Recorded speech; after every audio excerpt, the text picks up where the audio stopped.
That's Mike. That's Toya. And this is Tech Beats and Bytes. Hey, Toya, I heard you got something you want to tell me today. Actually, before we even get into it, I just want everybody to know that's watching live. I guess I should post this in the groups, but yes, do that first. To the Knight Foundation, Digital Grass, Cosmology, Pop Soul, Junction 2027. Thank you for being in Timeline Brewery. And to our next governor, Andrew Gillum, thanks for being supportive of us. To all the survivors and everybody that's going through Hurricane Michael right now, our prayers are with you. Absolutely. We're thinking of everything we can do to help out, from technology to just a straight up fundraiser to get tarps and everything to help you guys to recover. Being that that's our hometown, my hometown, Dante's in Tallahassee. I'm in Panama City. Wish we could be there. We know we can't really do nothing. Cars too low through the ground just to drive through the mess. So we're doing whatever we can from afar. But now that we've made it through all that, God bless y'all. But stay warm, stay safe. Prayers for real. Because that came fast and out of nowhere, so we know. It went from being right by Cuba to being there, and you went to a Category 2 and went to a Category 4 overnight. It was pretty much a Category 5 when it hit. I was going to say it was really close to a Category 5. So take care of yourselves. I know y'all out there trying to survive, but if you looting, at least do it from the right stores and steal things that's going to make you survive. Don't be trying to steal no TVs. Go steal some meat, some water and stuff like that. We do not. Don't be trying to get some Xboxes and stuff like that. I already saw y'all. And also to y'all out there, man, they got cameras. They're recording y'all. I seen about 8 of y'all on Storm Live Watchers, and y'all out there with backpacks taking stuff out the mall. Just stop. But Toya, I heard you got something you want to talk about. I heard we had a great little visit to our Instagram page. Yeah. So I guess this is like the quote unquote shade room part of the show. Listen. We go into the drama early to keep y'all interested. No copyright infringement, I promise, shade room. It's just a comparison. It's homage. We paying homage. Yes, to the work that y'all do. But so no, basically, so we have Minitek coming up. Last year we celebrated Women in Tech. We featured and highlighted some phenomenal women in South Florida who are doing great things in their industries. And the year before that, we did a whole thing, just We Are Tech, celebrating all diversity, inclusion, and technology. Right. From gender related to sexual orientation to cultures and races, everything. Because number one, we're all about diversity and inclusion. Period. That's how we started. And that's why we started. So this year, we're like, let's do Men in Tech. Again, just honoring people who may not get the right recognition and the amount of exposure that they should be getting. So comes from a fantastically great place. And again, because we are rooted in diversity and inclusion, already we know that the people who we are honoring and we're celebrating are people who have been doing work but may not be getting the recognition, and you may not see them as much in the mainstream and in the main light. So we had someone who commented on the post and was basically saying that it was ironic to be honoring Men in Tech. I was like, one, what's wrong with honoring men? When do we get to the point where we can not honor people of the opposite sex as a female? Why can I not say, hey, Mike, great job on what you're doing. Hey, Dante, great job on what you're doing. Let's celebrate what you're doing. What's wrong with that? Why do we have to get to the point where it becomes a sexual basis and a confrontation between male and female? To me, there's a thing called balance, and we need to get back to a place of balance to where we can honor each other equally, justly, and from a place of love.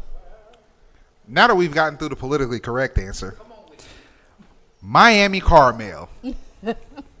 MIAMICARAMEL. She ain't misspell any word. She did it right. Let me talk to you, man.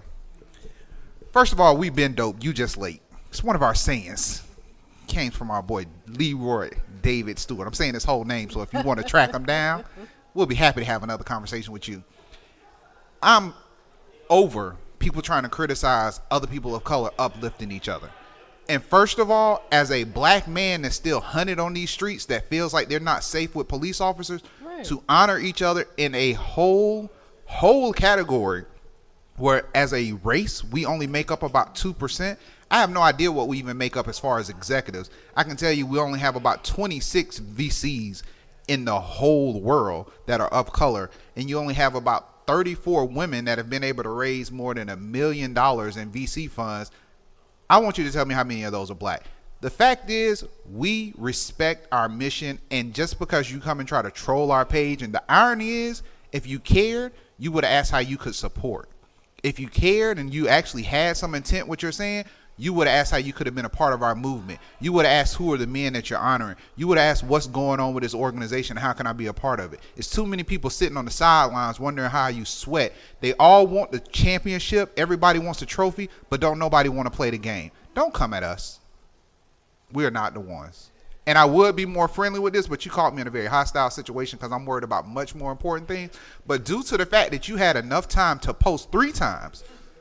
To respond to comments. 3 times. And then to try to bring somebody else into it. You don't want that smoke. I would invite you to come onto the show.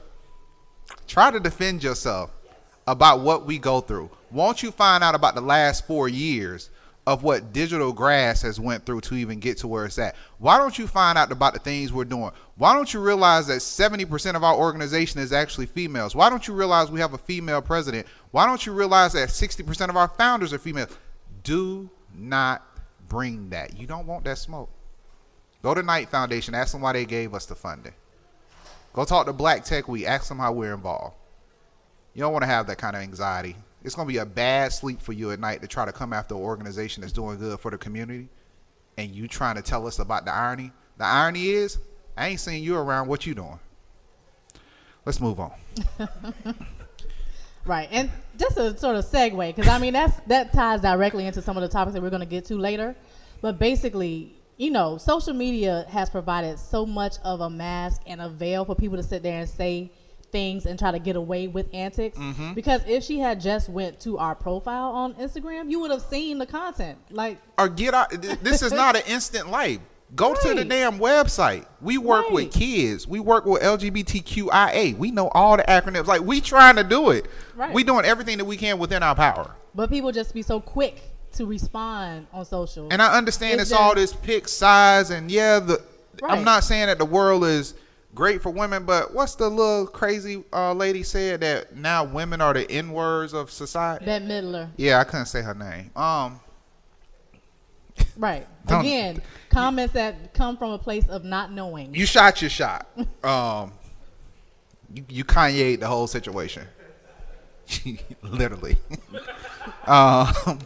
So instead of, I'm just gonna jump down. And since we talking, since I brought up his name, Kanye.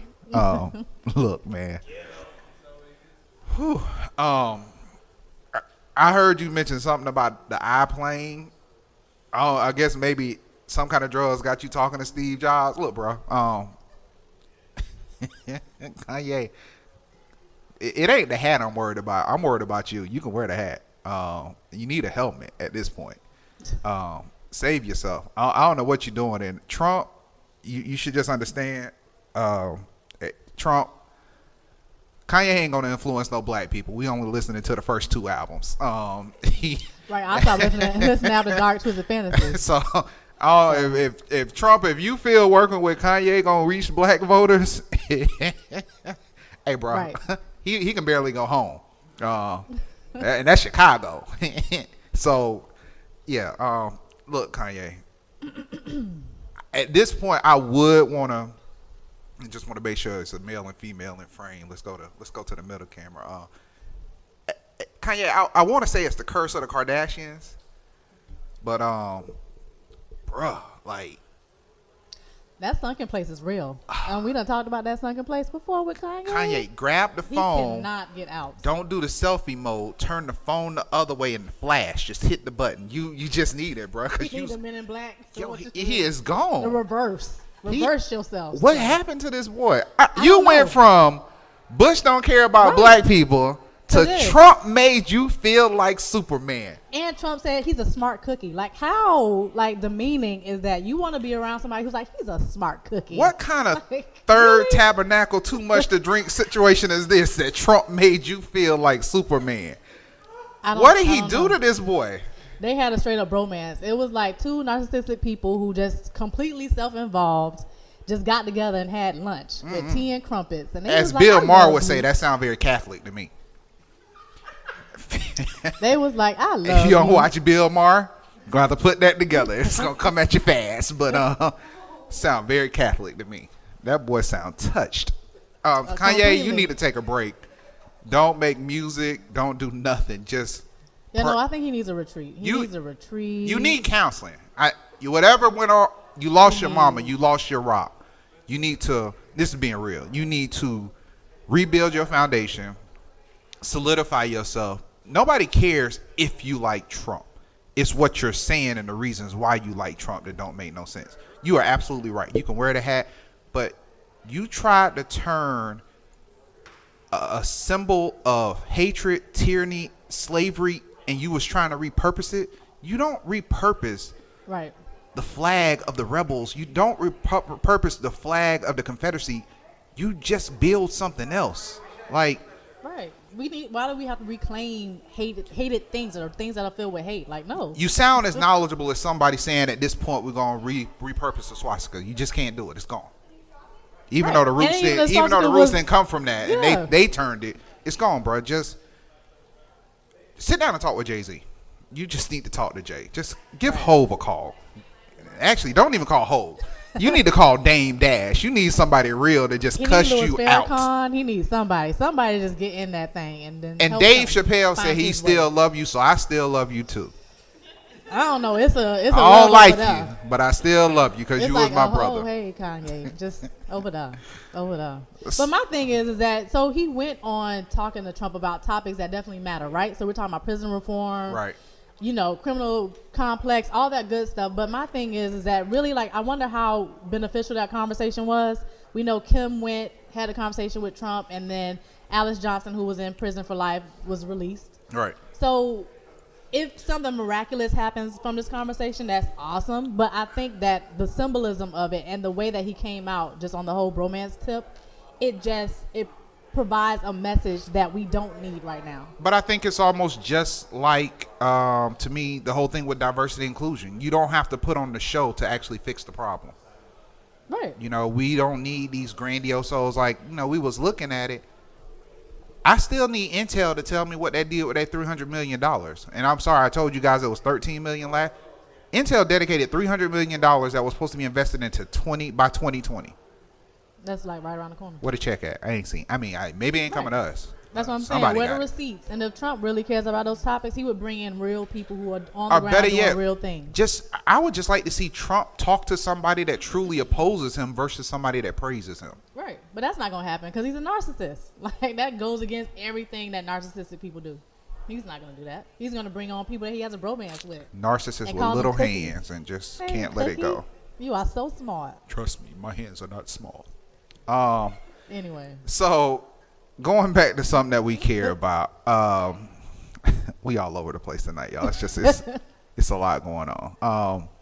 I want to talk about Hurricane Michael real quick, if you don't mind. Go. So, one of the things that was happening during Hurricane Michael, a lot of people were hitting me up trying to get information. Mm-hmm. I purposely started making more strategic posts, trying to call myself, and I was basically talking on Facebook the same way I was trying to communicate with my sister. Like, look, mom is okay. She's going to be smart enough to take care of herself. Looked at Google Maps. There's no trees in the yard. So if something failed, it really wouldn't. But just in general. Mm-hmm. But the one thing I did realize was the communication, it was still hard for me because as I'm trying to calm somebody deeply, I'm still worried. Right. But and at this point, communication. At this point, I just got to be a big brother. So the part that really started to bother me was the loosey-loos and the people that's out there searching for likes and comments that were filming all the damage. But they were filming stuff like, I kept seeing the same stuff over and over again. Mm-hmm. And so, I had to make a post where I was like, look, if you guys are going to use technology and data, like, why are you filming the same stuff that's already on the news? Or furthermore, why are you filming businesses and the disaster of businesses? Most people didn't go to work that day. It wasn't like people got stuck at work. Why aren't you in the residential neighborhoods? And so we got into a conversation like, what's the technology we need for disasters? Mm-hmm. So I was thinking we probably really need something that can give out data in real time. So in short, we almost need not even an app. It needs to be something that can be possibly text, or it needs to be something that's on just a basic website, hardly any graphics, so You're not downloading easy to get to. Right. Just data in real time where you can report either by entering a number or by just clicking a button, whether there's a fire, flood, structural damage, power loss, power line down, an active power line, trees down, car damage, elderly and medical care. And just so insurance companies and rescue agencies, like imagine if the Cajun Navy, which shout out to Cajun Navy, I heard they've been doing a great job there. Imagine if they could just kind of go and see, like, okay, this is a high condensed area where we've gotten a lot of reports of this is going on. Let's go help these people out. And I just think that would be a better use of people's information. And even if it's not your own home, if you're sitting there riding around, if website can easily pull your latitude, longitude, just report what you see. So now when FEMA comes in, they have a heat map to say, okay, this is one of the most denser areas of what's going on. Or to avoid this road because it's completely flooded. It's little things like that. Instead of, I understand some people were probably out there filming for the better good, but, like I saw people with their posts and it was like not for broadcast. Like, why wouldn't you want the news to broadcast certain things if it could save lives? Right. Like, everything can't be about money when people's lives are on the line. Yeah. And Facebook, I don't know why y'all don't have this. That whole stupid little check-in, I'm safe. It ain't about the people that's safe. What I need to be able to know is the people that's dying and the people that are in need, or if somebody's stuck under, I'm like, go into the neighborhoods and listen for somebody screaming and stuff. That's what you need to be hearing. But we're actually, and I bring this all up because, as you know, I'm as much as I can be a man of action. We're trying to build a very simplified website to make this happen. But Hurricane Michael just made me reflect is how much has tech pushed us in a position where we're just starting to lose human connection. And, it's like, I do believe neighborhoods like this come back stronger because now you can't just go in your house and watch TV and be on Instagram and Facebook all night long. You're going to sit up there and talk to your neighbor because you just realized you ran out of food, but they had a whole bunch of meat left over. Now they grilling. Guess what you about to do? You about to go outside and talk. Hey, how y'all doing, neighbor? Real quick, cause no lights. Now you want some steak and you want some of them hot dogs they got. So we're missing out on a lot of information. And it reminds me of the whole blockchain technology. We have so much technology, but are we using it in the right way to actually make us a better place? Right. Efficiently using it. Because to your point, people who are out there filming, they're taking up data at a time where people are trying to get online to report and say that they're safe. So while you're filming and doing other things, you're not allowing someone else to possibly get through. And at the same time, you're not actually doing anything helpful to the situation. Right. To me, it becomes like the people that are constantly filming fights. Like, so you're just going to film somebody getting jumped, but you ain't going to do anything. You ain't going to do nothing. If you're not going to do nothing, don't film it. If you're going to look the other way, you can't film and look the other way. We know you had eyes on it because you was in focus. You were there. You was Michael Baying the whole situation. Like, ooh, angles. Let me get this shot. Right. You're just as guilty as the person who was doing the It just has to change. Is that a first responder behind us? What is this? Security. But yeah, no, I definitely think that there's some really good options to talk about how to sort of merge technology in a simple way. And there's actually a website that I think it was on entrepreneur.com, and they were talking about a simple site. And what they did, they're like sites a content site, but what they had was just like static PDFs, and it just made it load a lot faster. I think their servers run on like a solar panel. So they're looking at ways, because we know that data is a huge issue. We're consuming tons of data, and that requires energy. Carbon footprint, we're very conscious about it. So doing something that is simple, dialing it back, I think is a good option to look into, especially when you're talking about disaster time, because you need to keep things lean. Yeah, somebody was talking to me about, like, how are you going to get people to download? I don't want them to have to download the app. I want them to be able to do 9111, a new form of 911, because first responders at that point, they can't even do anything. Right. And so at least if you had at least if you had the information aggregated, they can be like, look, we had 30 reports of flooding and there's 20 reports of elderly that's in need of care in this area. That should be the first area we target. Let's go there first. Right. But you posting probably anywhere from a 1 to 3 gigabyte video. Right. That's consumes that's data. A lot of data. And it's a lot of battery life that you took off of that phone to actually execute that too. Right. Your processor is burning through it. Like, people be wise. Like, this is just not the time to be like, oh, look at what's bad, and right. You should be focused on trying to save yourself, save your neighbors. Be picking up some trees and moving some right. branches at that point. So I just something for everybody to think about, like, and maybe if you guys can in the comments, just think about what are some of the practical tools that we can create for technology in a time of need. That was just one idea from me, and that we're going to try to work on. But if we can, go down below, right and low in the comments, and just put in some of your ideas real quick. Drop them in there. Maybe we can have a whole nother round table and discussion about this. But no, I think that'll be good. Got to figure out a way to make these situations, because it's with global warming, the only thing I can imagine is it's only going to get worse. It's not like it's going to get better. And you saw how fast that storm was. That storm was a 3-day storm. So yeah. All right. So which way you want to go with this? What's the time, Director Man? Because we ain't over. We started way. Right. We about 20 minutes behind over here. Okay. But that's okay. So it's 22. Okay. So you want to go with the first one at the top? Yeah, we can go back to the top. Yeah. So back to our regular scheduled program. So there's a tech activist supporting trans communities through art and technology called Trans Tech. So it's kind of the introduction of all. It's transtechsocial.org. Trans Tech is an incubator for LGBTQ talent with a focus on economically empowering the transgender people in our community.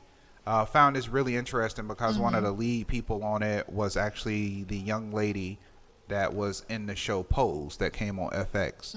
And they were just talking about how many trans women in different cities are working the streets and susceptible to drugs. Oh, I just butchered that word. I'm sorry.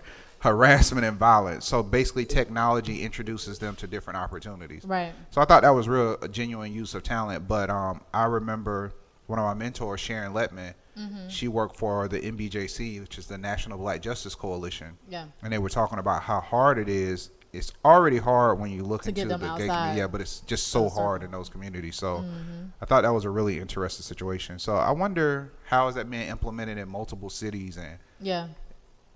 Do we get another Miami Carmel where it's like, oh, well, you only going to take care of one area of LGBT? You're not going to focus on everybody? Like, right. How do you think everybody's going to take this in? I mean, honestly, when people like that, they're always going to have something to say. And usually those who have the most to say aren't really doing anything because they have the time to talk. So if you have the time to talk, then that means that you need to reflect on what you're doing, how you spend your time, and focus on that. Because if you are actually out here doing work, you don't have time to sit there and worry about what other people are doing and focusing on that. So we don't need to talk about that no more. But I think that is a really great solution. She's the nice one. But I think that that's a really great option and a solution because, but to your point, people who get caught up in like sex trafficking or that sort of cycle and that ring of like lifestyle, it's hard for them oftentimes to get out because they don't feel like they have another option. Right. And then they don't feel like there are people who genuinely care for them. And if they do get out, so I don't know so much about the trans tech. I don't know so much about the trans community when it comes to that.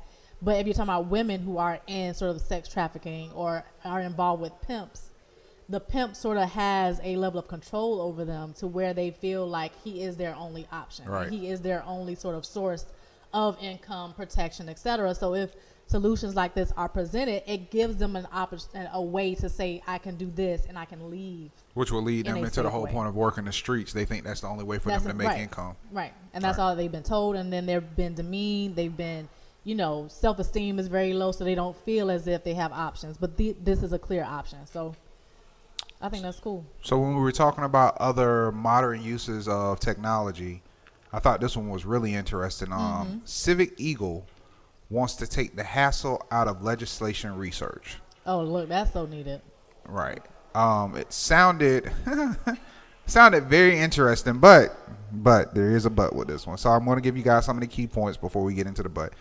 2015 to encourage civic engagement and political empowerment for U.S. residents, but they decided to pivot the company in 2018 by creating a B2B product. Okay. So basically they want to be the Salesforce of civic engagement. The platform helps advocacy groups, labor unions, and other organizations manage and collaborate policy initiatives. Users can tag bills on the platform and sign up to get notifications on the bill's progress. So my butt with this, it sounds good, but we already have a problem with the politicians that are making the decision. So if you're already dealing with the actual legislation and the politicians making these decisions, to me it seems like it's a step too late. Don't we more so need a platform like this where regular voters like me and yourself can just go to a website, go to an app, type in Marco Rubio or whatever, type in Marco Rubio, check off the issues we care about, and just find out how he voted on any bills or any legislation that applies to the issues we care about, so you can really know the person you're dealing with. Exactly. No, that's what I was thinking. That's where I thought that they were going. Or even for those who want plain language like Amendment 4 or whatever amendment that may be out there and you're not quite sure like what it means. But how do you, and that's what I wonder, how do you get I guess a nonpartisan group to explain amendments in a way that's not leaning people towards a certain thing? Like, how do you simplify it to where, even if it is positive or negative, however you simplify it, it's very layman term and it's very neutral. Right. But to me, that's just an upcoming thing on the ballot. So that would be one thing. My thing is, how do I learn the history of someone like Skeletor? I mean, someone like Rick Scott, to be able to know how the bald-headed crusader, I mean, how did Rick Scott actually vote on things that affected the demise, I mean, the slight fall of our state in the last 8 years? How do I know the history of everything he's done? Like, to me, to know that the man has made $180 million in the last year while in office sounds suspect. But what I really care about is, what did he do on Medicare? What did he vote on that impacted me? Because I still, and I've had this conversation with people before, and some people agree, some people disagree. I still think there's a large percentage of our communities, and I'm not just talking about black communities, I'm just saying communities in general, that don't even understand most of the things they complain about. It's definitely not control about the president, but they surely don't know who is actually controlled by. They don't know whether it's their mayor. They don't know whether it's, because of the House. They don't know whether it's because of the state prosecutor, state attorneys, city managers. Like, there's so many people that we vote to put into these offices that if you don't know the way they're acting, you keep putting these bad, and you're like, well, I don't understand why the juice isn't against. Yeah, very big. Because a lot of people don't know about judges and what their stance is. So if you had a search engine where you could pull up judge, whatever, and then see their stance on, marijuana. Like, if marijuana is a hot topic for you, then you can know that this judge is. I'll take it even further. I'd rather see every judge should have all sentencing broke down by gender and race in the same basis of crimes and list how they did their sentencing. Yeah. That's what I want to see. I mean, I'm interested to know if we're going to get to that level, like what level of data exists that can be turned into that. Because we know that it's there, right? We know that it's there. But from a digital perspective, how easy is that? Because if that's something that can be easily done, then we need to go ahead and do that. Because I want to blockchain that ledger. That's what I want to see. Because, and the reason why I'm bringing it up, on top of just legislation, I'm thinking about the 23-year-old that I think received 30 days in prison for molesting an 8-year-old boy. Because the judge said he felt prison would be too hard for him. I would ask you guys to ask me what color was the male that did the molesting, and what color was the judge that rendered this sentencing. But if you man enough to molest a 8-year-old boy, I think you should be in prison. Right. Period. Like, why are you giving? And why is he all of a sudden feeble? Like, he's too prison feeble to be too hard for him. Prison wasn't too hard for him to touch a little boy. Right. So I just think we definitely need to use technology. Civic Eagle, this Civic Eagle almost falls under our tri-fail sale. Yeah. I think for me, it's gonna have to be a fail, dog. Like, no, it's a fail. It went way too business minded versus civic minded. Right. And being for the people. Right. And what it should really be about. And this doesn't seem like it's for the people at all. Because we know that voter education isn't a topic in an area that needs to be. We already have voter suppression, everything else with as much technology. Yeah, so Georgia, they had 1 day to re-register to vote, and it's like with the hurricane coming. And y'all thought what? They know what it is. 70% of the 52,000 were African American. Of course. Of course. All right. You want to do Me Too? Yeah, so this was a quick topic because I know we have some quick topics that we want to talk about. But so the Me Too movement, we know, has been gaining ground and doing a lot of things. So now it's actually taking root in India. So you have a lot of women in India who now started coming out and they start out on Twitter and now they're going to the news and to TV and naming their abusers. Ooh. So yeah, so you're seeing again the U.S. setting trends and really getting something going. But it's just interesting to sort of the juxtaposition between that and women speaking up and trying to claim and, you know, talk about them being survivors while you have Brett Kavanaugh, who was just put into his Supreme Court robe, and the whole conversation around Trump saying, oh, you know, he was a good man, you know, they just drank beer, and just the excuses that are made around that. And then devaluing the women who came out and were trying to say, like, no, you need to look at him and check him out. I still don't understand how you can say, I believe her. I just don't believe he was the one that did it. Right. Like, she just totally forgot who her abuser was. Right. Like, you know, I know who did it, but I'm just going to randomly pick the dude that's up for Supreme Court. Like, that's not something that's going to happen. Yeah. That's one of the most horrifying moments in a woman's life. So to discredit the fact that she won't remember who caused that harm to her. And women who talk about did you see his offset, though, by the way? What he did to offset the whole thing? No, what did he do? I may have seen it, but what did he do? He hired 4 female clerks. First one to ever do it, as they noted. Listen. First judge to ever hire that many females.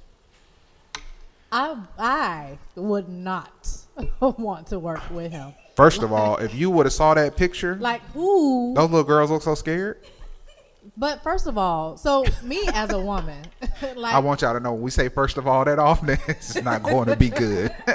No, I'm just saying, like, well, how can that sit well with you to know that you're working with somebody who has multiple accusations against him over time? Like, this wasn't like a couple of years that, like, oh, he was hard in the paint and acting crazy for like 2 years. No, this was over time from different women at different stages of his life. He's a creep. Like, I don't get it. I don't get it. And it just speaks to where the country is right now, what's valued, what's not, and what's important and what's not. And by the way, that has officially become a verb. Also, you just going to Brett the whole situation, huh? Like, can't do that, fellas. Like, I don't know. I don't know, Trump. You if you needed somebody to protect you, you picked the wrong guy. You could have put another person in office. It's always going to be an overshadow for me. I don't think as a 39, 40-year-old black, I don't think I'll ever forget this. And the fact is, he's probably going to be in there for at least, I mean, praying nothing just accidentally falls on his head or he gets in a car accident, somebody shoots out his tire. I mean, praying that none of that happens to him. He's in there for at least 20, 30 years. Yeah. I mean, but you know, the Democrats have come out, and I don't even know why they shared this, but their focus is about trying to get him impeached. So I don't know why they shared that. I wouldn't have said that out loud. You know, the only thing that bothered me with the whole thing is, especially before the midterms, like. But they put Clarence Thomas in, so I expected it to go through. Yeah. Anita Hill was very poised. She remembered dates. She was very specific. Right. Anita came with a book, and y'all still looked at her and was like, receipts. Yeah, but we still believe him. Let him through. Yeah, and Joe Biden was. I know, and it was time. Joe. Like, Joe, what was you doing, dude? See, Joe needed a. That's when they said with Tiger. That's when you need a black friend. You wouldn't have got caught up in that. If Joe was hanging around Barack back then, I don't know. Barack, Joe, what is you doing? I don't know. He would have hit him with that Chicago. What is but you it doing, almost my seems man? as if once a nominee has been named and they start to go through that process, it almost seems as if there's nothing to happen. Yeah, it's almost like political grandstanding at that point. We got to object just to object. Right, and the only reason why the Republicans were able to do it to Obama because they had more of the vote. So then they was able to like just completely throw him off and not get any of his people through. But it's interesting. So going back to what was happening in India, it's just I think that we in the U.S. we know how much influence we have around the world, but but it's just crazy to understand and to then see that this is a phenomenon that is worldwide, and the way that we're handling it on our own soil is just the worst. Yeah. So that's that. So women continue to speak out. Don't let nobody hush you. Absolutely. Is the moral of the story. Next, what we got? So we could talk a little bit about going to tech and something a little bit lighter. Yeah, let's do that. So Facebook is launching 3D photos. You know, I was really making sure that we said everything we want to say about Kanye. I'm sure he'll resurface. I'm going to save these notes for next week. He's just a hot topic. He's a hot topic. He's a smart cookie. Right. That's what they should have had. A Boy, 3D photo if you don't get out of here. Kanye and Trump in the Oval Office. So Facebook, you talking about Facebook? Yeah, so Facebook is launching 3D photos. And so, again, I don't know. Like I've said before, I'm not a huge Facebook fan anymore. But I just think that Facebook is doing way too much to stay relevant. Like, this just feels like, really? Why do we need 3D photos? What value does this bring? And the reason why they're doing it is to keep the feeds hot. So, oh, look at that. That's really cool. Like, I just want to stay on my timeline and see people's photos and things. Yeah.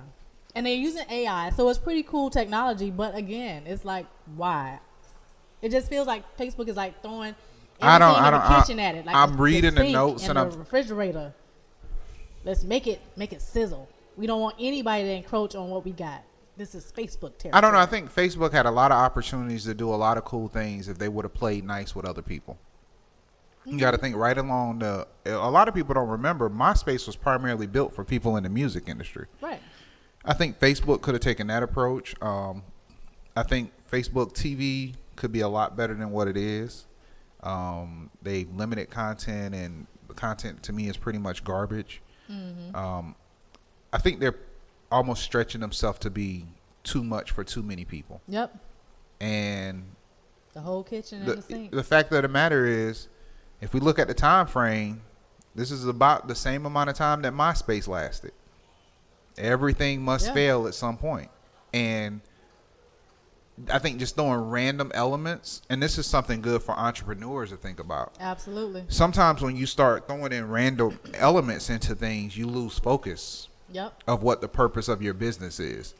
And I think keeping college students connected, keeping friends connected, I think they're starting to lose focus where you can make things that make it more interactive. Like Facebook should have had something that definitely embraced more like the meetups to invite people to certain places, just events. They definitely need to lose control. I should be able to almost program my algorithm of how I want to see my friends' content. Give me the option to say what I want to see. Right. I don't care. You can control the advertisement I see. Right. But I feel I should have a little bit more control of the content from my friends that I see. And I think they've just lost their way. The stock is continuing to plummet. I've definitely lost money. Should have been buying now while it was down. But the thing is, even though it's down, I'm not sure that it's going to go back up. Yeah. No, like I said, I think that they're almost like a dead dog, like trying to hold on. It's like you just got to die.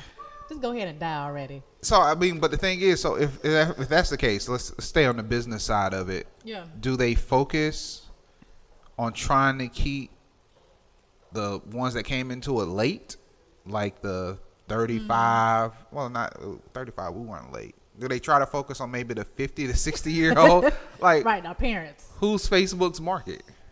Yeah, no, it definitely is skewing older now. I mean, kids' attention span it's literally down to a snap. I mean, that's why Snapchat works. Like, their attention span is ridiculous, but you still can't deny that we have a generation that's pretty much addicted to their phones. Yeah. I remember, so this is very interesting. When you're talking about the basis of 3D photos, I watched the documentary. Mm-hmm. It was like talking about online dating, and they were just talking about how Tinder works so well because it has some of the same additive features that you see on slot machines. Right. So people are more so addicted to the fact that swiping, and it pops up in the match. It has same elements of like a slot machine. So you almost have a generation that doesn't really actually care about who likes them and linking up. It's just the fact of seeing these actions. Right. It's the chemical reaction that happens in the brain. Right. The endorphins that's released, like, ooh, somebody likes me. Right. And it's like you telling people, like, that's why you got a whole bunch of people that like you, but they never speak. Right. Because they know you? Right. They don't know you. They don't care. They don't know you. Very interesting. Again, where is technology going? Right. How does this work in the long run? And going back to that website that I was talking about earlier, I think that there needs to be a simplification. Like, stuff just really kind of needs to come back to bare bones. And when I used to be a project manager at different ad agencies, that was one of the things we used to tell brands, because brands always like to do stuff and make things huge and heavy. And it's like, no, apps work really well when they're specific and they have a very specific purpose and you use it for that time. Like, I think Yelp is still very good. Pinterest is still very specific. Pinterest is what it is. Okay, so I'm going to challenge you with that. It's a good segue. So we're talking about brand and brand specific. Uh-huh. So you have Uber that started off as a ride sharing in San Francisco that you had to have a black luxury car to be a driver. Right. So Uber pretty much started off as what everybody knows now as Uber Lux. Right. That was its foundation. Right. Uber has transitioned all the way to, which, by the way, I will admit, I did not know this till today. Uber has transferred all the way over to, as of last year, up to Uber Freight. I didn't even know there was an Uber Freight.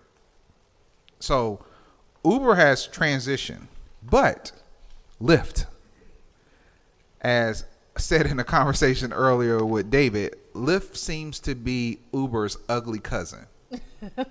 What is it about Lyft? Because Lyft has hired Obama's administration top transportation official to come on board with Lyft. Is Lyft's policies going to make it better? Or is it simply, and nothing against the color pink, baby, but is it the fact that they got a pink logo and that horrible font treatment that their brand just makes everything feel cheap? Did they really ruin their brand by starting off with them ugly pink mustaches on the front of the cars to where it just never took off? Because if you think about it, Uber started at the very top. They started off with luxury. You had to have a Tahoe. You had to have a GNC. You had to have a 4-door luxury car, a SUV, and it had to be black. They started off almost as a on-demand black car service. Right. Then they worked their way down. Yeah. See, for me, the thing that, so comparing Uber to, like, let's say Facebook, who's just throwing everything in the app, is that Uber is still, their mission is still very focused. It's transportation.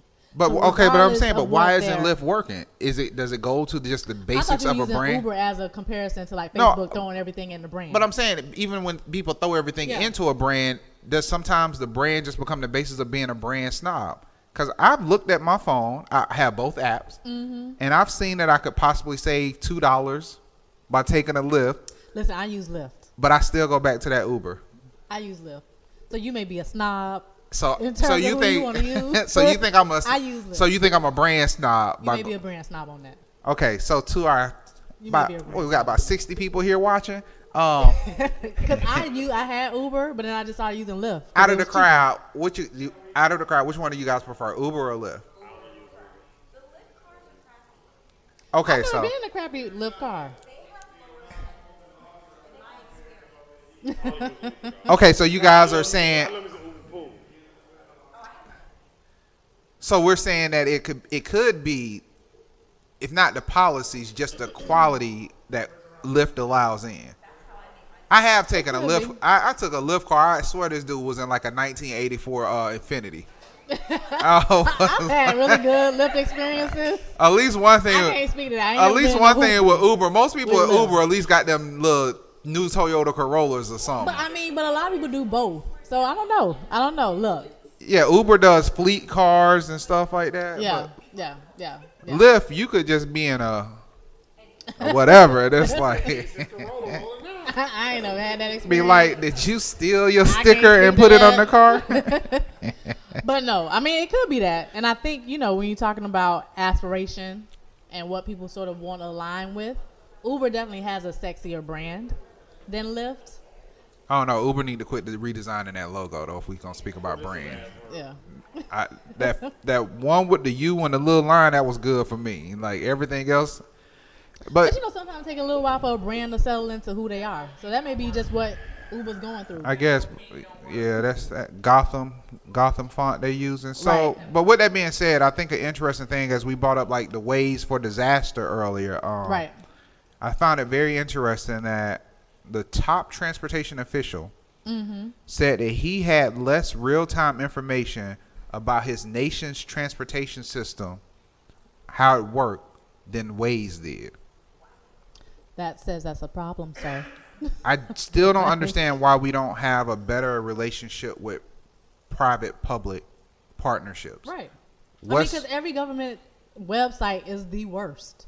I mean, like the absolute. Have you ever tried to like renew your license? Like Skeletor, he broke all his friends off in the state of Florida. Just why won't the government work with us? Done. Come work with some of these tech people. There's no reason why Waze should know more about public transportation and the way the transportation works than you do. And that's your own. You got one job.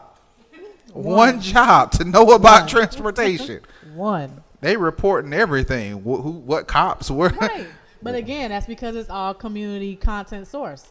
Yeah. You got to get the community involved. You got. I mean, but it goes to, you know, like quickly to jump through that one. How our culture is shifting. Are we data driven or are we data informed?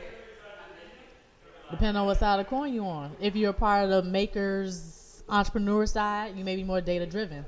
Consumer side, you're data informed. And then too, that goes back to social media being used as a weapon. Like people are getting misinformation because they don't know their sources, and they're so quick to just accept and digest what they're seeing in their timelines. So you're just getting completely like taken away from. Yeah, I heard Facebook actually deleted 800 accounts, like political propaganda that was actually based people in the U.S. People just feeding you crap, and you like, that's the truth, and they just out here lying to you. People need to go back to the old school New York Times, Washington Post. You need 3 sources before you confirm anything. Right. You cannot hit run on that printer. And this is before everything used to just go to the internet. Right. This is when your story had to be done at 3 o'clock in the morning and had to be validated so they could hit that button to deliver those papers. If you can't get 3 other sources to confirm it, don't talk about it. Right. Assume it's not true. Right. But when you have a president who be like, everything's fake news, it's hard to know what's the truth. And your truth cannot be Facebook and Wikipedia. Right. You got to go beyond that. Because primarily the people that's putting the stuff out on Facebook also the one that made the Wikipedia page. Right. So you just on you on lies on top of lies. Same people. But it was here. It's the same person. Right. Right. So in these streets. Oh, go ahead. We gonna roll. Keep on moving. Mm-hmm. So for in these streets, for those who may not have seen it last season.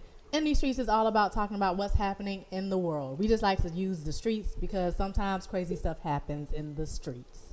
So, Melania Trump. We just talking a lot about them today. We don't talk about them all the time. It's been a hot week. But they've been on something this week. I did hear her say this. So she came out and said that she is the most bullied person in the world while also launching her Be Best campaign. So, there's a lot of different levels. Melania was trying to let y'all know what Trump do to her. She blinked 4 times when she said it. I'm the most bullied person. It was a coded message. Okay, but finish your section. I'm sorry. So basically, right? So her whole campaign, Be Best, is about trying to combat cyberbullying. Cyberbullying is a very, very sensitive topic, is a very necessary topic to confront and to face. And for her to sort of, my thing is that I don't understand why her and 45 always have to make everything about them. Like, cyberbullying has real consequences. You have people who have committed suicide from cyberbullying. And for you to just throw yourself in it while you're then trying to provide a solution for it or have a campaign to rally people around combating cyberbullying, it just completely muddles the topic. And it makes it's just, again, the narcissistic standpoint on taking something that is a social issue and then making it about you. Like, you already are in the White House. We know you're supposed to be running the country. But so act that way. Like, have a little decorum. Like, have a little bit more about you're doing stuff for the greater good of people and of all, and not just about you. You're concerned about you being bullied online. You know what? Until you said that, it made me go even deeper to think, like, at least with the Obamas, they were talking about health and fitness, but it wasn't like Michelle was complaining about her body or saying she was unhealthy. Right. And she it wasn't like, girl, I got this tummy and I'm trying to get rid of it. Y'all do this with me. Right. That's not what she was doing. And Barack was already playing basketball. He wasn't really golfing. So it's like so almost, I don't know, Trump, maybe practice what your wife preaches. Get off Twitter. Your wife is telling people to quit bullying, but you doing it every day. Second. Every day. Every second. I'll be right back. Right. So going to Michelle Obama. So meanwhile, you got Melania talking about Be the Best and also I'm bullied. Then you also have Michelle Obama, who launched her campaign today on the Today Show, that is all about celebrating women and then also making sure that girls have access to education. Miami Carmel. So her whole campaign is about the Global Alliance for Girls. And again, that's something that she was already doing in the White House. She was focused on making sure that girls have access to education and celebrating and allowing girls to become their best selves. But why didn't she include boys? Miami Carmel. Right. She's focused on a particular topic, and that was her lane, and that's what her passion is.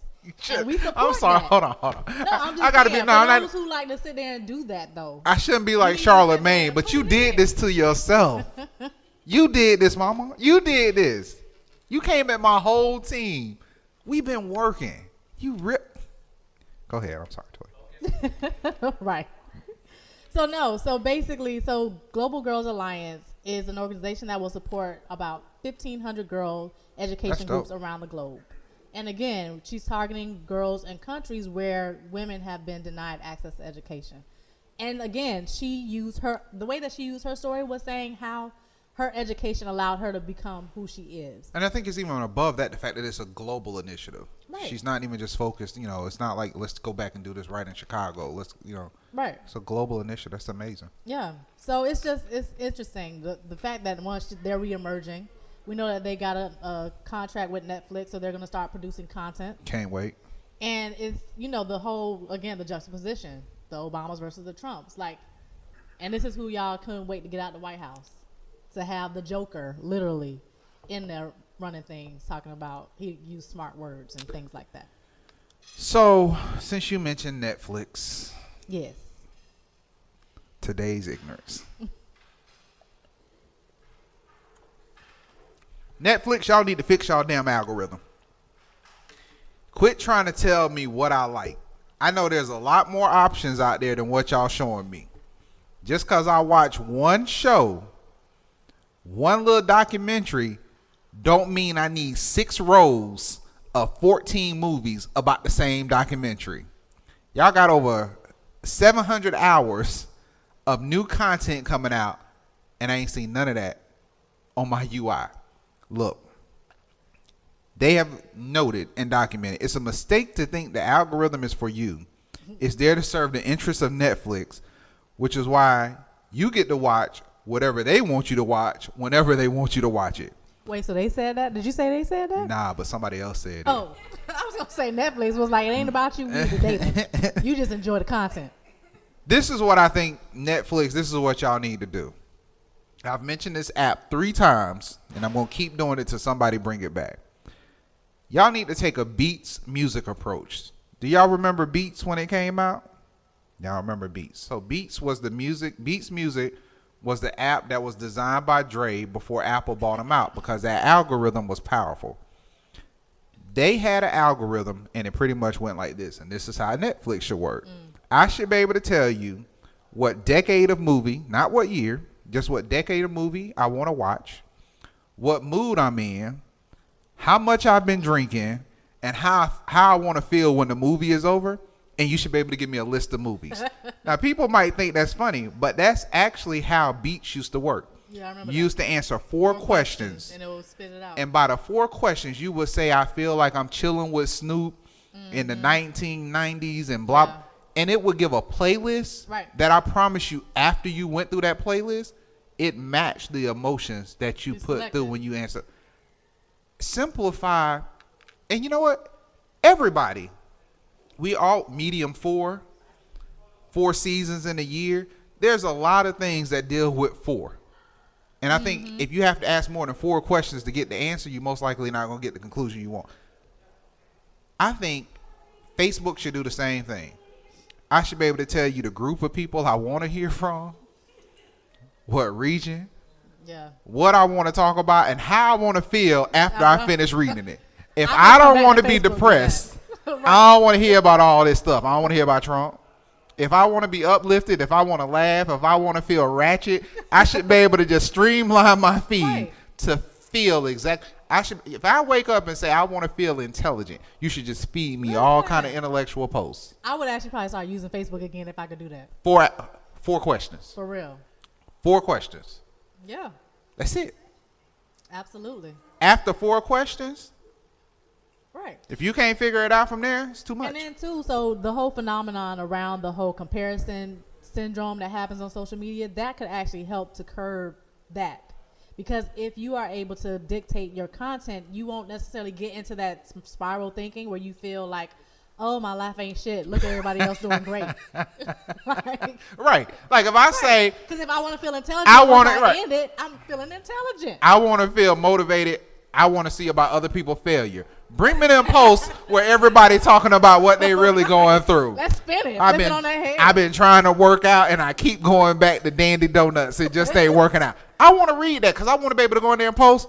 I know what you're going through. Right. Me too. Me too. I was at Salty Donut yesterday. I tried to avoid getting that caramel. Sorry. But for real. I wasn't thinking that. I was really thinking about key lime pie, but I tried to avoid getting that key lime pie, but I just couldn't fight it. And I need somebody to encourage me, like, it's okay. You can still go to the gym. Right. We are with you. I think that'll be dope. They should do that ASAP. So, Facebook, I would say we want shares, but that ain't working out for y'all. So just pay us out. We have a price we can put to it. Y'all can take the concept, just politely mention us. Just name the algorithm Toya and Mike. That's all you got to do. Call it the Toya and Mike algorithm. Right. You answer 4 questions that change your whole feed. Right. Put that in, take 3D photos out. Definitely take out 3D photos. Listen. Because what I don't want to do, it's a lot of people because kind of a public figure. There's a lot of people I'm friends with. I don't see nothing they showing in 3D. Can you imagine how much data that's using? Like for what? And people only gonna be taking pictures of like their food and stuff. It's not like they gonna spaghetti in 3D. I know what that look like. Because you know what you can't hide. See, this is where the women gonna mess up. You can't hide angles in 3D. So, getting that perfect angle with that perfect bathroom light. Dudes be doing it too. You right. Listen. First of all, any dude that's duck facing in the picture, we got to have a whole nother conversation. Just be comfortable with yourself, bro. So, yeah, that's my thing. But Netflix, we gave y'all a new algorithm. I just want to be able. Y'all should use the same Beats app, same color, the little gradient. Yeah. The gradient tone. It was really relaxing. Yeah. Yeah, I remember that. Made me feel excited. I was happy to use. Yeah, once you talked about it, I was like, I remember Beats. Because I was like, Beats? What? When Apple bought them, they shut them down. Yeah. But they didn't implement the algorithm. They didn't take the data and the technology. So we had a lot to discuss today, but it was fun. I guess next week we'll bring some guests back. We had a lot of stuff to get off our chest, some people to address. We was ranting a little bit. Yeah. But that's all right. Should have just went Charlemagne and just did Donkey of the Day, but you can do that too. Look how much time we got left. Nah, we did it. we didn't already address it. Y'all know her name. Oh, well. It's good times. But look, it's all in love. If you have a question, you just come on over here. Yeah, if you got a question you want to learn. And we could tell you all about it. We can educate you. But closing on a good note. Because absolutely. We got this 2 minutes left. On a good note, we want to congratulate the mother and son entrepreneurs that went from selling soap on the Harlem streets to an $850 million fortune. The owners of Shea Moisture, we would like to congratulate you on your purchase, and great to see our people win. It's like Issa Rae said, I'm cheering for everybody black. So congratulations on the sale of your company. Hope you guys are going to take that money and reinvest and build something else great. Oh, you're talking about Rich? Yeah. Absolutely. Yeah. Founder of New Voices. Look, we applying, Rich. Check us out. See, Rich, we shouted you out. Listen. Cosmology, look out for it. Yes. But I think that's great. I didn't even know about New Voices, so they're already doing stuff in the community. Yeah, so when he was acquired by Unilever, they came out with the announcement last fall that they were going to be launching New Voices. So New Voices Fund is all about providing female entrepreneurs, and maybe focus on women of color, who have businesses, and they basically they're giving money away. Awesome. So it's not equity exchange, it's like grants. Right, because I mean, you got $850 million. You really don't need to make more money. Yeah. You need some tax write-offs. So yeah, no, they do. But I just thought that was dope. I mean, and that's for everybody more than anything, since there's so much negative and confusion going around right now between the hurricane, people taking political shots while we should be helping each other out, survivors of the storm, bullying. We lost Kanye. He's been gone for a minute. Well, today he was officially. No, he was for real gone. The fact that you felt like Superman. Yeah, he's no longer in the second place. He's like in a black hole. Like that thing is. With all that going on, it's great to see other people winning. But more than anything, for everybody out there, they went from selling soap on the side of the streets to almost $1 trillion company. And I feel like I may have bought some of their soap on the street when I was living in Harlem. You probably did. I probably did. Yeah. Probably had the same packaging on it because that font is old. Because they used to sell black soap. They had a whole black soap. You could buy black soap on 125th in Harlem. That was them. Yeah, that was them. So congratulations, and that's just for everybody. It's always motivation. Just keep working on your dreams. Stay focused. If you share your dream with somebody that can't believe it, or if you share your dream with somebody that can't see it, quit sharing and just start doing it. Mm-hmm. Everybody's not going to see the way you do. Some people dream in color. Some people dream in black and white. Some people don't dream at all. Right. So chase your dreams. And on that note, this is another edition of Tech Beats and Bytes. All right. We'll see y'all next week. See you next week.